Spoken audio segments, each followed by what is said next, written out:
Hello friends, welcome to my Shali's recipes. இன்னைக்கு நம்ம ஷாலிஸ் ரெசிபீஸில் புளி இல்லாமல் பச்சை மாங்காயை வச்சு ஒரு அட்டகாசமான ரசம் தான் பண்ண போகிறோம். நம்ம மிளகு ரசம், பூண்டு ரசம், சீரக ரசம், துவரம்பருப்பு ரசம் இந்த மாதிரி எல்லாமே பண்ணியிருப்போம். ஆனால் இந்த சுவை பார்த்திங்கன்னா ரொம்ப அல்டிமேட்டாக இருக்கும்.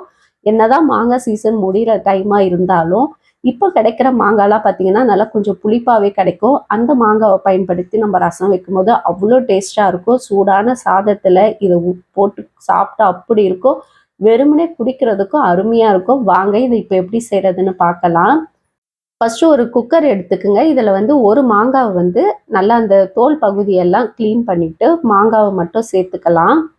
இப்போ இது கூடவே ஒரு தக்காளி சேர்த்துக்குங்க, 2 பச்சை மிளகாய் சேர்த்துக்குங்க, ஒரு 1/4 கப் அளவுக்கு 1/4 மணி நேரம் ஊற வச்ச துவரம்பருப்பை சேர்த்துக்கலாம். அது கூடவே 1/2 டீஸ்பூன் அளவுக்கு மஞ்சள் தூளும், தேவையான அளவுக்கு உப்பும், கொஞ்சமாக தண்ணியும் சேர்த்துக்கிட்டு ஒரு 5 விசில் போட்டு இதை நல்லா மேஷ் பண்ணி வச்சுக்கோங்க.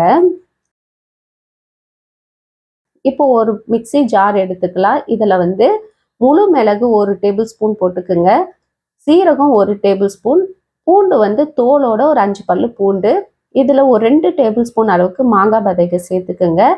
அது கூடவே கொஞ்சமாக கருவேப்பிலையும் சேர்த்து தண்ணி இல்லாமல் கொரகொரப்பாக அரைச்சி வச்சுக்கோங்க. இப்போ ஒரு பேன் எடுத்துக்கலாம். இதில் 2 டேபிள் ஸ்பூன் அளவுக்கு எண்ணெய் சேர்த்துக்குங்க. எண்ணெய் காஞ்ச பிறகு 1 டீஸ்பூன் அளவுக்கு கடுகு, 1/2 டீஸ்பூன் அளவுக்கு உளுந்து சேர்த்துக்குங்க, 3 காஞ்ச மிளகாவை கிள்ளி சேர்த்துக்கலாம், கொஞ்சமாக கருவேப்பிலையும் சேர்த்துக்குங்க. இது கூடவே 5 சின்ன வெங்காயம் பொடியாக கட் பண்ணி சேர்த்துக்குங்க. இது ஆப்ஷனல் தான், இருந்தால் சேர்த்துக்குங்க, இல்லைனா வேணாம். இந்த மாதிரி சின்ன வெங்காயம் சேர்த்து வதக்கும் போது ரசம் பார்த்திங்கன்னா அவ்வளோ டேஸ்ட்டாக இருக்கும். ட்ரை பண்ணி பாருங்கள்.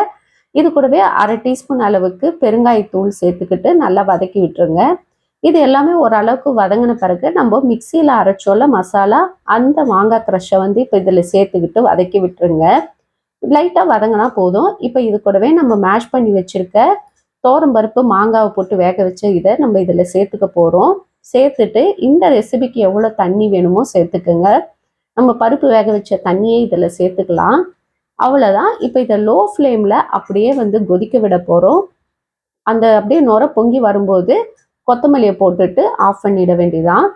லோ ஃப்ளேமில் அப்படியே கொதிக்க விடுங்க. ஒரு 5 நிமிஷத்துக்கு இதை நல்லா கொதிக்கட்டும்.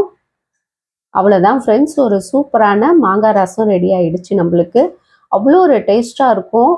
மாங்காய் ரொம்ப பிடிக்கிறவங்க கண்டிப்பாக இந்த ரசத்தை ஸ்கிப் பண்ணாமல் ட்ரை பண்ணி பாருங்கள். அவ்வளோ ஒரு டேஸ்ட்டாக இருக்கும், அல்டிமேட்டாக இருக்கும். ட்ரை பண்ணி பாருங்கள். இந்த ரசம் நீங்கள் ட்ரை பண்ணிங்கன்னா இதுக்கப்புறம் புளி ரசம் விரும்பவே மாட்டீங்க. அந்தளவுக்கு இது சூப்பராக இருக்கும்.